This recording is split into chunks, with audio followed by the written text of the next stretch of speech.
The night the sea came for her. The sea had always been Isabella Ferrante's protector. It fed her family. It defined her days. It was the reason her husband rose before dawn and returned smelling of salt and fish, counting coins at the kitchen table while their daughters slept. In Vist, the Mediterranean was life itself. No one believed it could also be the doorway to hell. That belief ended just before sunrise. The sound that woke her was not shouting. It was wood breaking slow, deliberate, confident. Men who feared resistance did not move like that. Isabella reached for Marco, but he was already standing, already understanding. The door exploded inward. Torches flooded the room. Strange voices cut through the air. Steel flashed once. Marco fell without a sound. Her daughters screamed. Isabella never remembered crossing the threshold of her home. She remembered the smell of smoke. She remembered hands tearing fabric.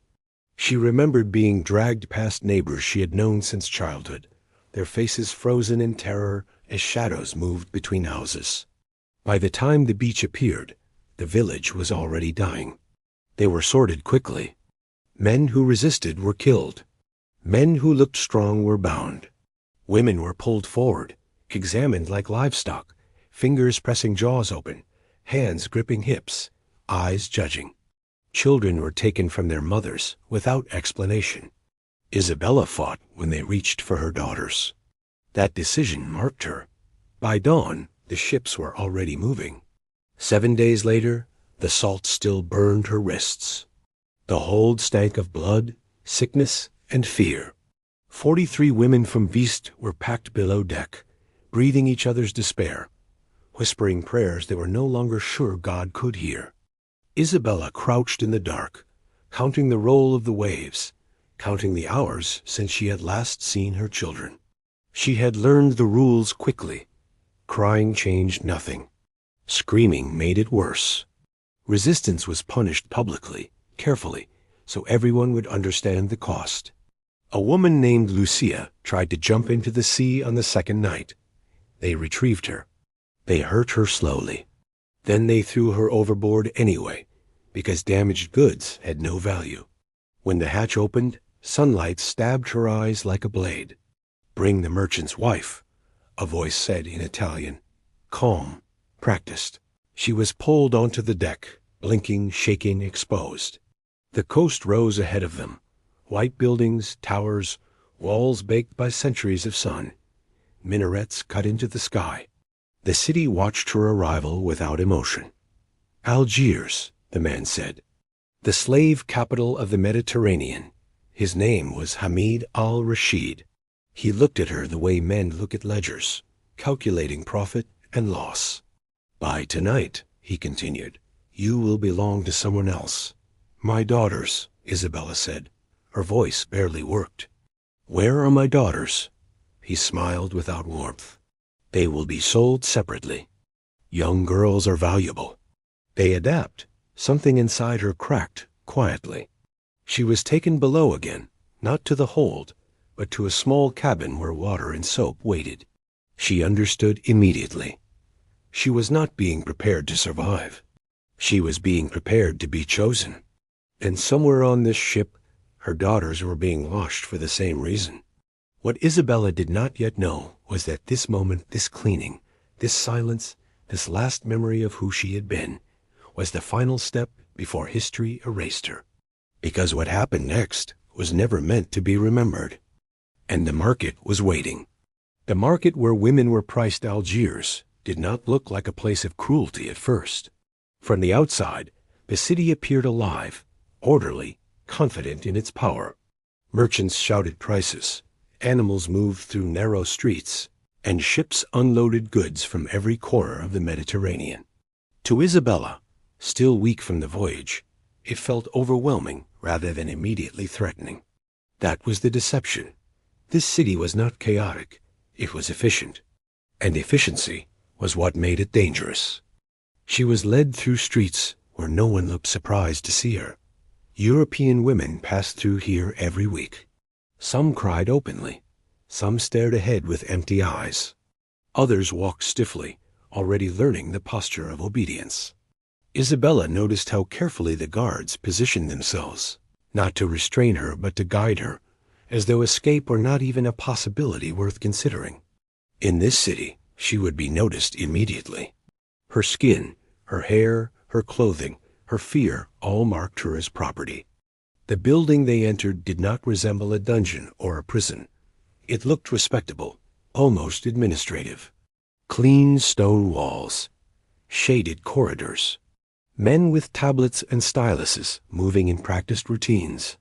This was not brutality fueled by chaos or rage. This was bureaucracy. Human suffering processed into categories, numbers, and prices. Inside, Isabella was brought to a waiting room where other women sat in silence.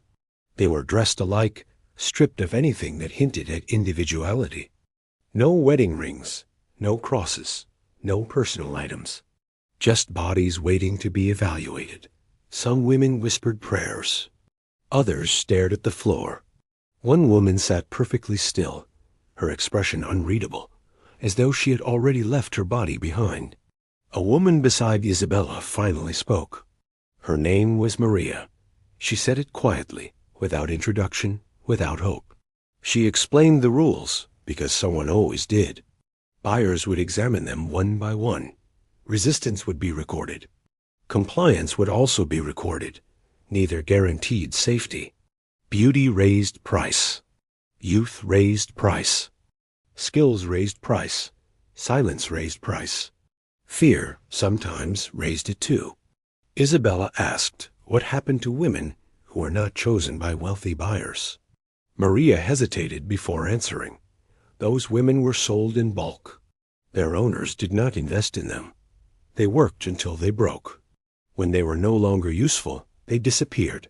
No records, no witnesses, just absence. The market, Isabella learned, was built on greed and hierarchy. Elite buyers wanted women who could serve in households, who could manage servants, who could be trained, displayed, or hidden. Other buyers wanted novelty, dominance, the thrill of breaking something that once believed itself protected. The administrators did not ask questions as long as the price was paid. What shocked Isabella most was how openly it all happened. There was no attempt to hide the process. This was not considered shameful here.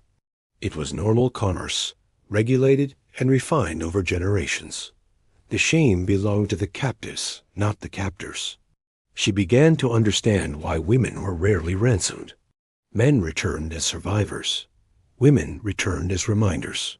Families preferred silence to truth. Forgetting was easier than confronting what markets like this had done. When Isabella's name was finally called, she stood without trembling. Fear was still there, but it had hardened into something else. Awareness. The knowledge that every movement mattered now, not for survival. As she followed the administrator toward the examination chamber, she realized the market was not deciding whether she would suffer. It was deciding how long she would be allowed to endure.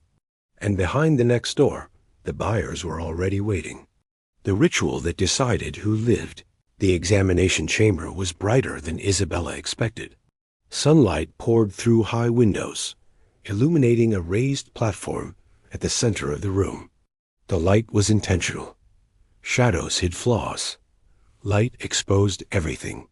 Around the platform sat several men, well-dressed, calm, patient, already assessing her before she had taken a single step forward. Their expressions were not cruel. That disturbed her more than cruelty would have. They looked like buyers inspecting fabric, livestock, tools.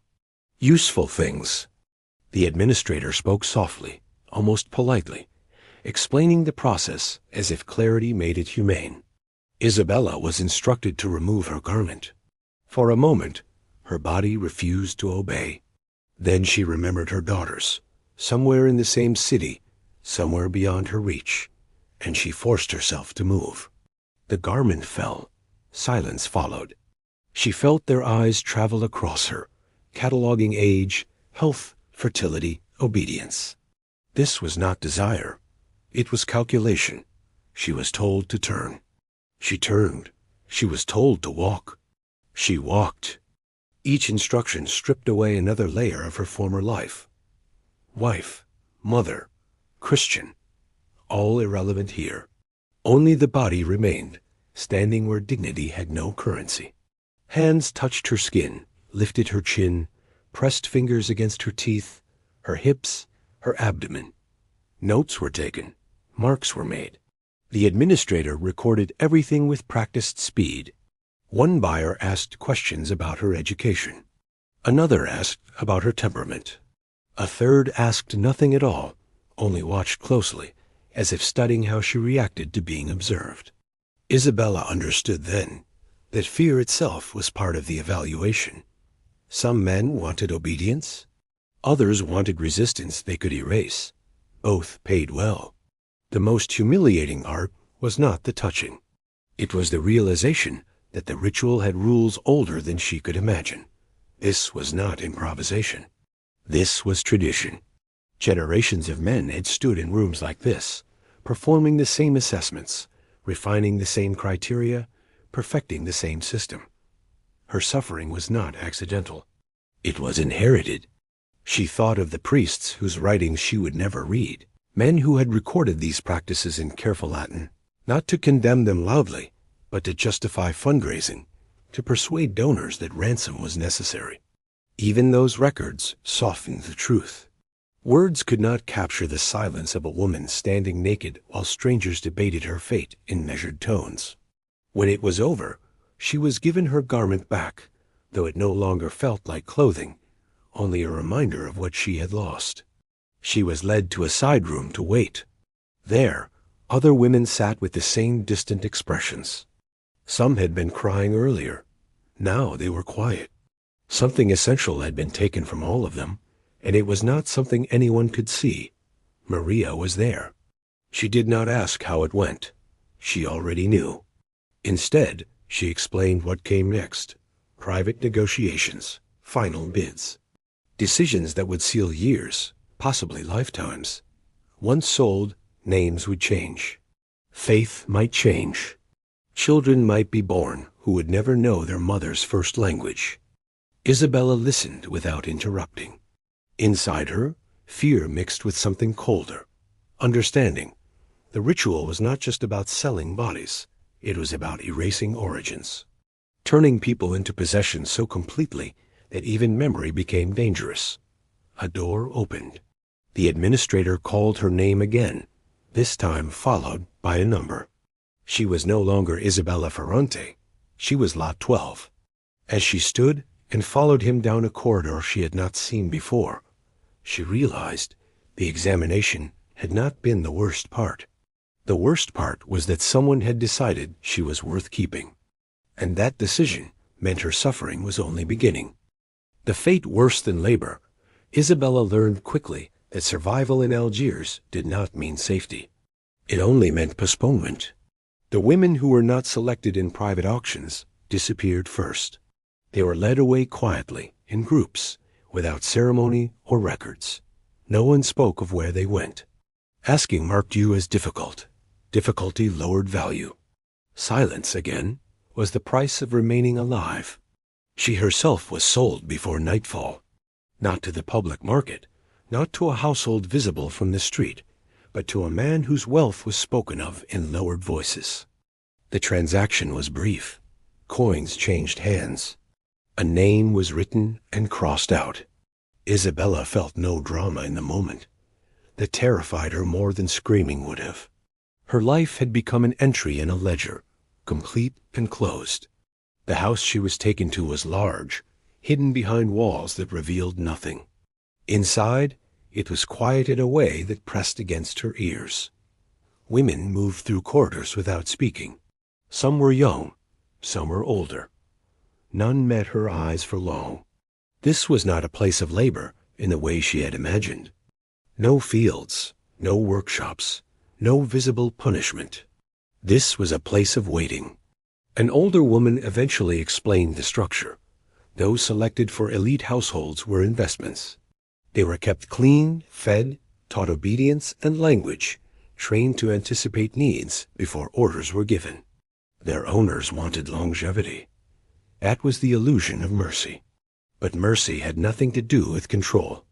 It was simply efficient to keep property intact. Others, she said, were not investments. They were consumed. Those women were sold cheaply, often in bulk, to men who did not care how long they lasted. They worked until sickness or injury made them inconvenient. Then they vanished.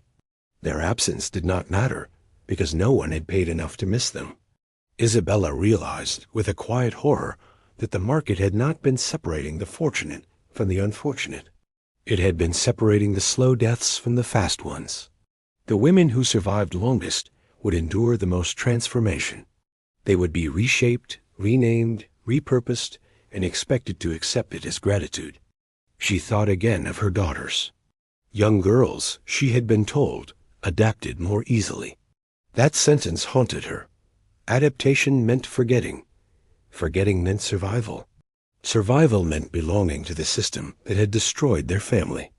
Isabella could not decide which fate terrified her more. At night, the house filled with soft sounds that never reached daylight.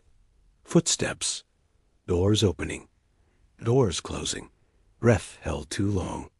Isabella learned when to remain still, when to move, when to disappear into corners of herself that no one could touch. She learned that obedience was not submission but strategy. Resistance existed, but it had to be hidden carefully, folded into patience.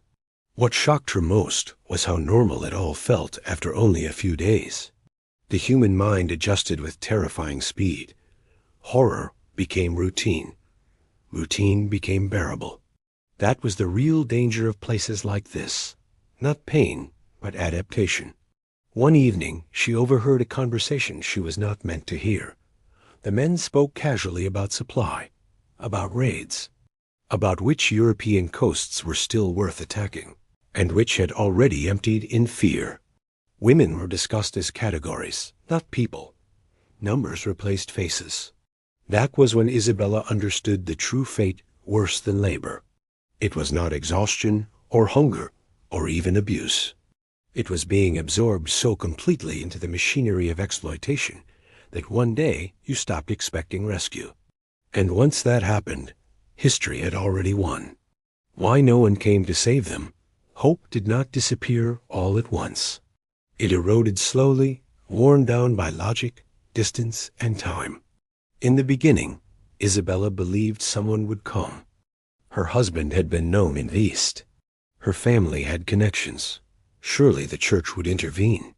Surely there were systems, negotiations, redemptions. She had heard stories of men returning after years in captivity, thin but alive, welcomed home as survivors. It took weeks for her to understand why those stories never mentioned women. The truth was not hidden. It was simply spoken in whispers. Women were rarely ransomed because women complicated everything. A man returned with scars and labor-hardened hands. A woman returned with questions no one wanted answered. Where had she lived? Who had owned her? What had been done to her? Had she converted? Had she borne children? Each question carried shame not for the captors, but for the families left behind. Ransom required negotiation, money, and public acknowledgement. For women, acknowledgement was the problem. Bringing them home meant admitting vulnerability, failure, and humiliation. It meant admitting that European faith, orders, and men had not been able to protect them. Silence was cheaper than redemption. Isabella learned that priests did sometimes come. Redemptionist orders traveled to North Africa with lists and funds, seeking captives whose families had paid or whose communities had pooled resources. But they focused on men. Men could return to work. Men could restore honor. Women returned as burdens in a society that pretended purity had never been touched. Those women who were freed often found no place waiting for them. Some were hidden away in convents. Some were sent to distant relatives. Some were told, quietly, that it was better they not come back at all. The system did not end at the market. It extended across the sea, into villages that preferred forgetting to forgiveness. This knowledge settled into Isabella like a weight. Rescue was not impossible. It was unlikely by design. Her captors understood this. That was why they invested in women. That was why they assumed permanence. A woman's value did not diminish with time. It increased because time severed her ties to any life she could reclaim. She began to see how complete the system was. Raids fed markets. Markets fed households. Households fed silence. Silence fed denial. And denial ensured the raids would continue. Even Europe's memory had been shaped by convenience. History spoke of battles and kings, not of women who vanished into foreign cities and were never mentioned again. Sometimes Isabella imagined her daughters growing older, learning new names, new prayers, new ways of surviving. She wondered if they would remember her face. She wondered if remembering would hurt more than forgetting. That thought terrified her more than any threat she had faced so far. One night, an older woman spoke to her softly, almost kindly. "If you want to live," she said, "you must stop waiting for rescue." Rescue is a story for men. Isabella understood then why no one came. Not because they could not, but because the world had decided some truths were too uncomfortable to retrieve. And once a truth is abandoned long enough, it stops asking to be saved. The next morning, Isabella was told she would be moved again.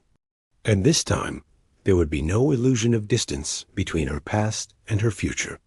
The truth buried for 500 years, Isabella did not know how many years passed. Time in captivity did not move forward in days or seasons, but in losses. The loss of language came first. Italian faded, replaced by words she never chose to learn. Then came the loss of ritual. Sundays became indistinguishable from other days. Prayers shortened, then disappeared. Memory itself became dangerous, because remembering made survival harder. She learned what history would later refuse to record, that most women taken across the Mediterranean were never meant to return. They were not temporary captives. They were permanent resources. Their bodies, their labor, their ability to bear children ensured that the system renewed itself quietly, without leaving mass graves or battlefields for historians to study. The absence of evidence became the evidence of absence. Isabella understood that forgetting was not accidental.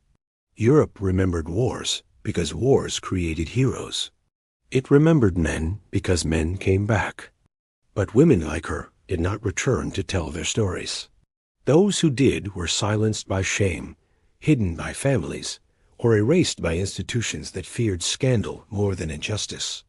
Silence became tradition. Tradition became history. She began to notice how often new women arrived. French, Spanish, Italian, sometimes even from places farther north. The raids never truly stopped. They only shifted. Coastal villages emptied. Watchtowers rose. Parents taught children to run inland at the sight of sails. Fear reshaped geography, yet the cause of that fear faded from memory. In rare moments, Isabella heard news from beyond the walls. Treaties signed, naval victories claimed, empires boasting of dominance. None of it ended the trade. Too many people profited from it. Corsair captains grew rich. Local rulers took their share. Merchants supplied ships. Buyers filled households. Even European economies benefited indirectly through ransom systems that treated suffering as negotiation. What Isabella never learned was the fate of her daughters. Information, once promised, never arrived. She suspected the truth would have broken her faster than ignorance. Perhaps they survived by forgetting her. Perhaps they did not survive at all. Both possibilities haunted her equally. The most disturbing realization came late, when fear had dulled into clarity. The system did not require hatred. It required indifference. Men did not need to see women as enemies. They only needed to see them as useful. That was why the trade lasted centuries. Hatred burns out. Usefulness endures. Isabella's name disappeared from records long before her body failed. To the world she had once known, she was already dead. To the world she lived in now, she had never existed beyond ownership. That was the final erasure. Not death, but removal from memory. Today, historians find fragments. Priests' letters, port records, purchase lists, ruins of markets. Enough to confirm what was once denied. Enough to understand that between 1 and 1.5 million Europeans vanished into slavery, and that women bore the quietest, longest suffering. This is why the story feels uncomfortable. It does not fit clean narratives. It blurs lines of victim and victor. It forces a reckoning with how easily civilizations decide who is worth remembering. Isabella Ferrante was real in every way that mattered. What happened to her was not an exception. And the darkest truth is this: history did not forget her. History chose to look away.